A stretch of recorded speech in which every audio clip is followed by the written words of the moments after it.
My parents took my sister to Hawaii and left me behind, so I took a check from a stranger and uncovered the family's secret they tried to bury. They said she was just a cousin. She handed me $50,000, looked me in the eye, and called me her son. Turns out, my real mom never left me. She was erased. Now I know the truth. And I'm never going back. Growing up, it was always obvious that my sister Alex was the favorite. No one in the family ever came out and said it directly, but you didn't need to be a genius to figure it out. We were twins, born minutes apart, raised under the same roof, but treated like we came from two entirely different worlds. Alex was the golden child, the one with the charm, the attitude, the presence that made our parents orbit around her like she was the sun. Me? I was just there. Not hated, not mistreated necessarily, just overlooked. When we graduated high school, it felt like a milestone for both of us, something worth celebrating equally. I'd worked hard, especially on the field, landing a football scholarship I was genuinely proud of. But the second we threw our caps in the air, it was like only one name mattered, hers. A couple of days after the ceremony, our parents asked Alex what she wanted as a graduation gift. She didn't hesitate. Said she wanted to go to Hawaii, and not just by herself, she wanted to take 2 of her best friends along. As if it were already planned, my parents agreed without a second thought. Alex beamed, squealed something about calling her friends, then vanished into her room. I stood there in the hallway, wondering what that meant for me. Was I supposed to go too? I didn't want to assume anything, so after a minute I asked, "Am I going with you guys?" My voice felt small when I said it. I wasn't even sure I wanted to go, I just needed to know where I stood. Usually, when the family went on trips, I was included, even if I was more of a background character. But this was clearly Alex's show, and I knew she didn't care to have me around. Honestly, we weren't close. Never had been. Being twins doesn't mean you like each other. She was loud, sharp-tongued, always looking down on people like it gave her oxygen. I tried to ignore her most of the time, but it still stung knowing she couldn't stand me, and worse, that our parents didn't seem to mind. When I asked about the trip, they didn't answer right away. My dad looked at my mom and she kind of tilted her head like she was weighing it. That pause told me everything I needed to know.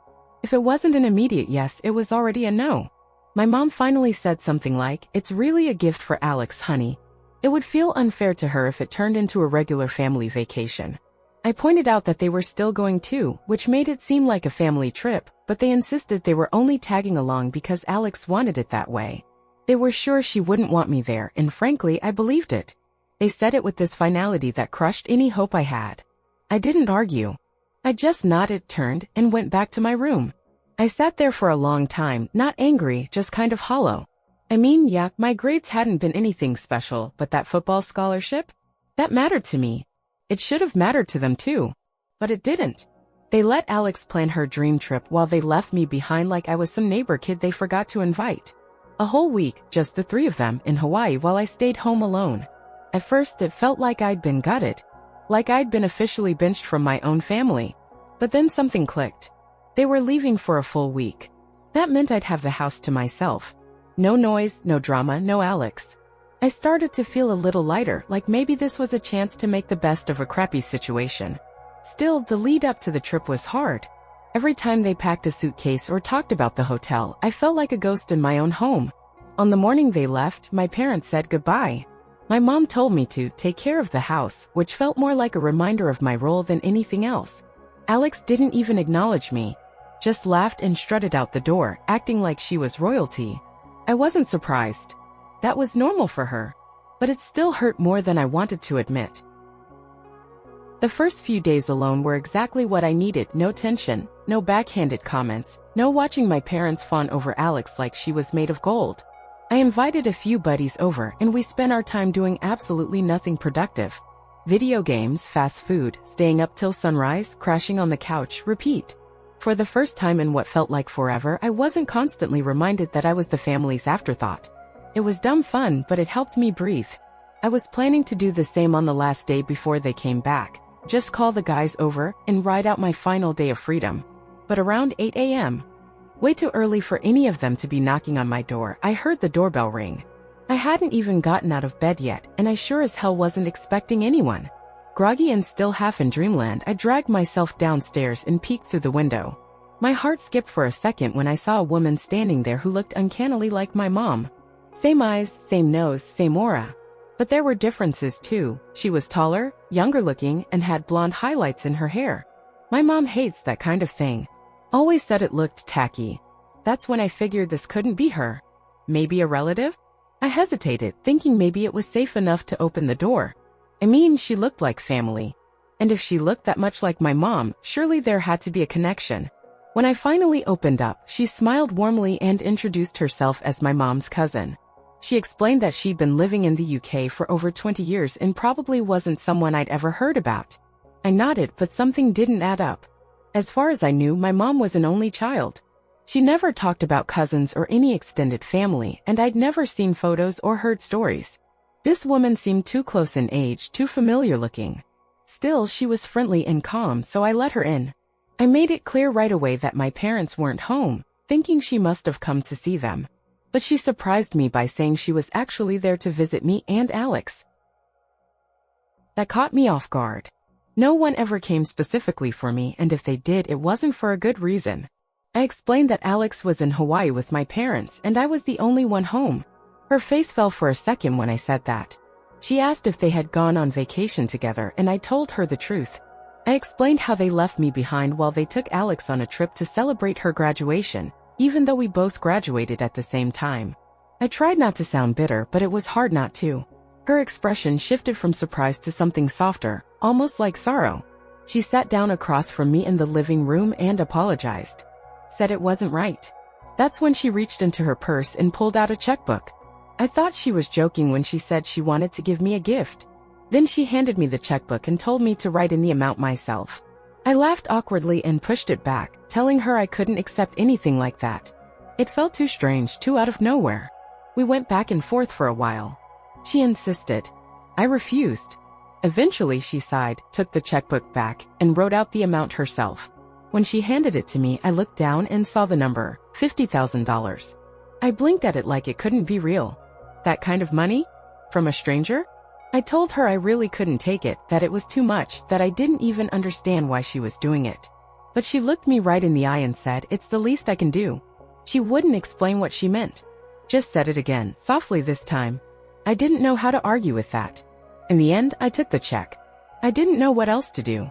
We chatted a little after that, small talk mostly, but I could tell her mind was elsewhere. She asked about school, football, what I wanted to study in college. I answered, but she seemed lost in her own thoughts, barely listening. After about 30 minutes, she stood up and said she had to go, but hoped we'd see each other again soon. When she left, I just stood there at the door for a minute, trying to process everything. The visit didn't sit right with me. She said she was a cousin, but something in my gut told me otherwise. People don't show up out of nowhere and hand you 50 grand because they feel bad about your family going on vacation without you. There was more to the story, and I could feel it in my bones. The morning my family got back from Hawaii, I was still half asleep on the couch, the smell of old pizza lingering in the living room. I heard the front door swing open and their voices flood in cheerful, loud, full of vacation energy I wasn't a part of. I didn't bother getting up right away. I figured I'd just blend into the background like usual. But a few minutes after they dropped their bags, my dad started sorting through the stack of mail that had piled up on the table. That's when I remembered the check. My stomach sank. I'd left it under a mess of letters on the coffee table, completely forgotten after the chaos of the visit. I jumped up and walked into the room just as my dad pulled it out from the bottom of the pile. I was too late. He was already holding it, reading the name, looking confused. "What's this?" he asked, and I could hear the edge in his voice. I snatched it from his hands quickly, but the damage was done. The amount, the signature, he'd seen enough to start asking questions. And honestly, I couldn't blame him. If someone had written a check like that to my kid, I'd probably have a million questions too. So I told the truth.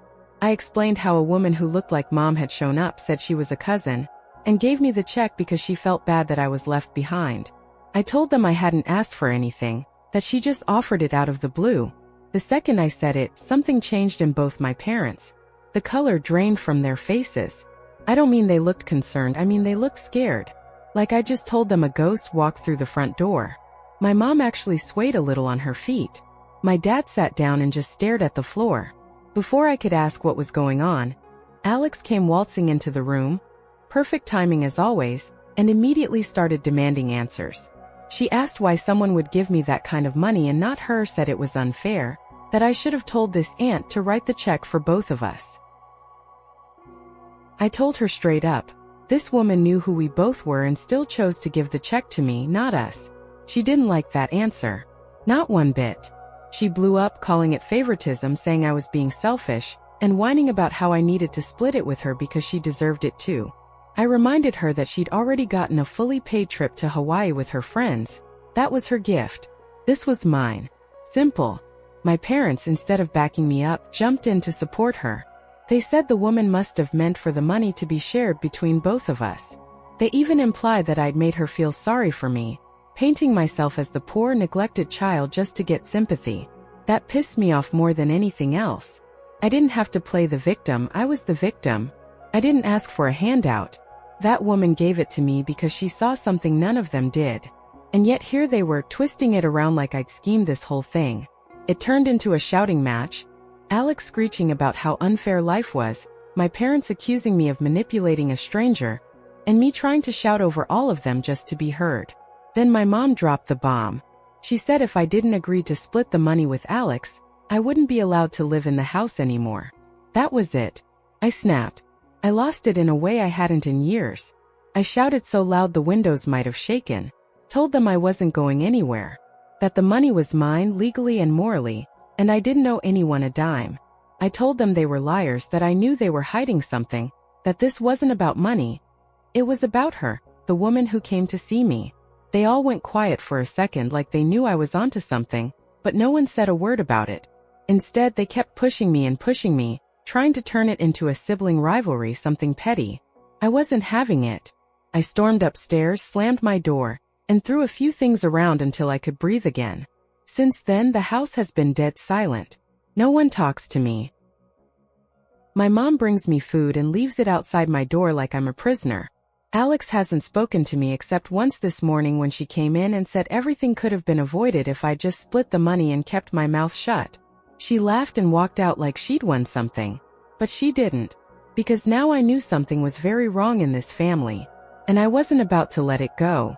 After that blowout, the house turned cold, like emotionally frozen. No one looked me in the eye, no one asked how I was doing, and the tension hung over every room like a thick fog. I wasn't even surprised. It had always been like that whenever I stood up for myself, only this time the stakes were higher. They weren't just ignoring me. They were icing me out entirely. Meals were dropped off at my door like I was some kind of stray dog they were obligated to feed. The only real interaction came from Alex, and of course, it wasn't out of concern. She stepped into my room one morning, arms crossed, smirking like she knew something I didn't, and told me all this drama could have been avoided if I had just split the money with her and stopped stirring things up about that woman. She called her my aunt like it was some joke, like the whole situation was a prank I'd pulled for attention. Then she laughed and walked out like she just made some genius power move. But what stuck with me wasn't her usual entitlement. It was the part where she said our parents clearly didn't want to talk about the woman. That much was obvious, but hearing it from her mouth made it feel even more deliberate. That's when the realization really set in. They weren't just uncomfortable, they were afraid of the truth. And the truth was going to come out whether they liked it or not. I spent a whole day thinking about everything, about the woman, the money, the way my parents acted, the years of feeling like I was never really part of the family. I finally understood that this wasn't just about a check. It was about respect. It was about identity. It was about me finally choosing not to be invisible anymore. I made up my mind that night I was going to leave. Not because they kicked me out, not because I lost a fight, but because I chose to go. I wasn't going to live in a house where love was conditional and loyalty had a price tag. I reached out to my best friend, told him everything, and without hesitation, he said I could stay with his family until college started. His folks had always been kind to me, and the idea of staying somewhere that felt remotely normal was like seeing light at the end of a tunnel. I didn't pack with anger or revenge. I packed with clarity. Box by box, I sorted my stuff, folded what mattered, tossed what didn't. The morning I planned to leave, my friend's dad pulled up in his truck, ready to help me move. We started loading my things, one trip after another, not saying much. It was quiet, calm, focused. I didn't expect a send-off, but part of me still hoped someone would stop me, ask why I was leaving, say something that resembled care. No one did. Alex poked her head out once, saw what was going on, and went right back to whatever she was doing. Typical. But just as we were carrying out the last box, my mom finally appeared in the doorway. She didn't look upset, just annoyed. "Where do you think you're going?" she asked like I was sneaking out past curfew. I told her calmly, "You said if I didn't split the money I couldn't live here. So I'm going. You don't have to pretend anymore. I'm out of your way now." She opened her mouth to say something but then stopped. My dad appeared behind her, arms crossed, silent. I waited for them to try and stop me, to apologize, to explain, but instead my mom just muttered that I was being dramatic, and that 50 grand wouldn't last forever. That one day I'd regret walking out. I didn't answer her. I just nodded and turned around, climbed into the truck, and we pulled out of the driveway without looking back. On the ride to my friend's place, his dad glanced over at me and said, "You're doing the right thing, kid. You deserve better than that." I didn't know what to say, but those words hit me harder than anything my real parents had ever said. At my friend's house, they gave me the guest room, fed me dinner, and talked to me like I mattered. His mom even asked how I was feeling, not in a nosy way but like she actually cared. Sitting around their table that night, listening to them laugh and tease each other, it felt so surreal. This was what a normal family looked like. This was what I'd been missing all along. And for the first time in a long time, I didn't feel like a background character. I felt like I belonged somewhere. Settling into my friend's house felt like stepping into a different reality. It wasn't just the warm meals or the guest room, or the way his parents treated me like I wasn't a burden. It was the calm. There was no constant tension hanging in the air, no side glances loaded with judgment, no need to keep my guard up. I spent the first day unpacking my boxes and just existing, still rattled from everything that had gone down, but slowly feeling like I could breathe again. I hadn't even been gone 24 hours, but my old house already felt like a past life. I figured I'd lay low for a bit, get my bearings, and try to forget about that check and the chaos it stirred up. But that plan didn't last long. One night, a couple of days after I moved in, I got a message on social media from someone I wasn't connected with. It was her, the woman who'd come to the house. She didn't waste time with small talk. Her message was long, heavy, and it turned my entire world upside down. She told me the truth, the full truth, and I'm still not sure I've wrapped my head around all of it. Turns out she wasn't my mom's cousin at all. She was my biological mother. Yeah, let that sink in for a second. My real mother. She explained everything in heartbreaking detail. Back when she was in college, she got pregnant, twins, me and Alex. But she was just 19, scared, and not ready to be a parent. Her own parents, our grandparents, pressured her to give us up for adoption. Around that time, my adoptive parents, who were struggling to have children of their own, were brought into the picture. My birth mom offered to let them adopt both of us, but they only wanted a girl. Just one. A daughter. But my birth mom stood her ground. She refused to split us up.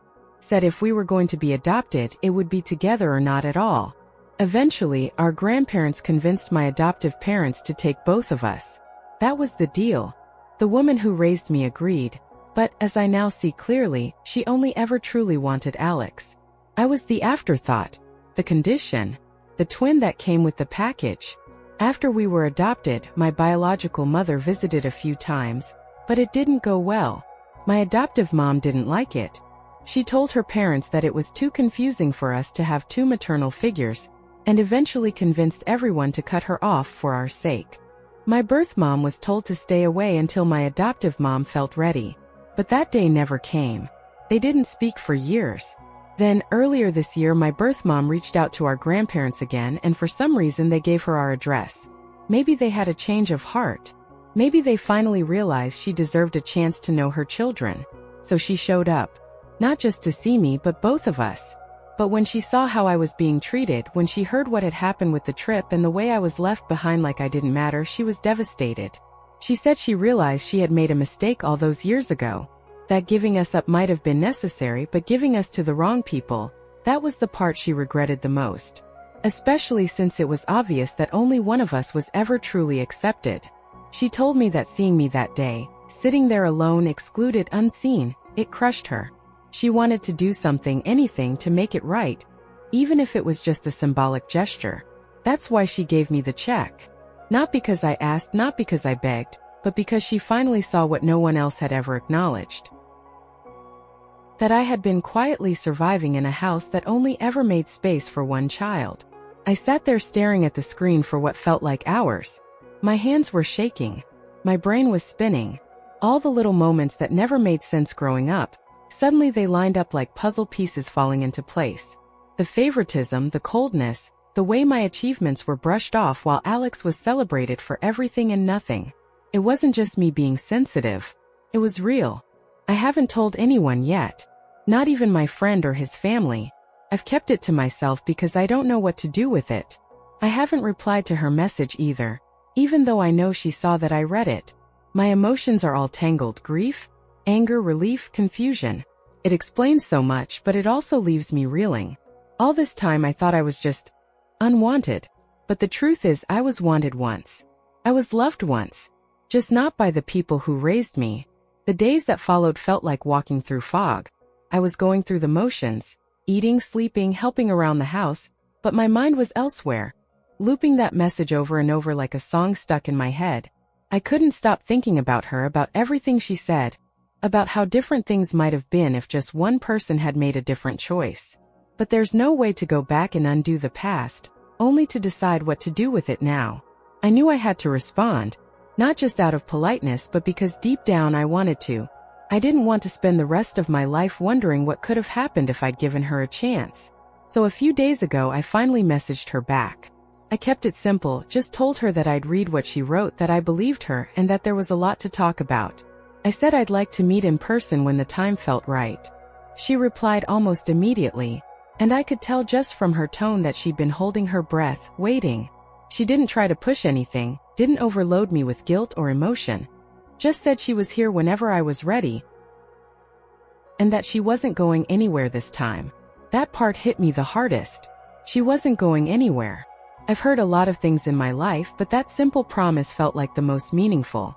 I don't know exactly when I'll meet her. Maybe this week, maybe next. But I know I will, and I know I'll go into it with an open mind. I've already lost the family I thought I had, cut ties with the version of myself that always tried to shrink down and fit into the mold they built for me. There's nothing left to prove to them. If anything, walking away was the first real decision I've ever made for me. I haven't told Alex. It's not my story to tell her. It's our mother's. And whether or not she chooses to believe it, accept it, or even hear it, that's on her. I'm not doing this to prove anything or fix anyone. I'm doing this because it matters to me. I've also stopped feeling bad about the money. First, I second-guessed myself constantly. Was I selfish? Did I let bitterness cloud my judgment? But now I see it differently. That check wasn't about the money, it was about recognition. Someone finally saw me, acknowledged what I went through, and said, "You matter." And for the first time I believed it. My friend's family continues to treat me like one of their own. And every meal around their table, every laugh in that house, reminds me that not all families are built the same. Some are stitched together through kindness and choice rather than blood and obligation. And honestly, that kind of family feels a lot more real. College is coming soon, and with it, a new chapter one can write on my own terms. No more being the forgotten twin, no more trying to earn approval that was never mine to begin with. I don't know what the future with my biological mom will look like, but I'm open to finding out. Maybe we'll rebuild something meaningful. Maybe we'll just get to know each other as people. Either way, I'm walking towards something instead of away. For the first time in my life, I'm not just surviving, I'm choosing. Choosing to let go of the past. Choosing to find peace. Choosing to be seen.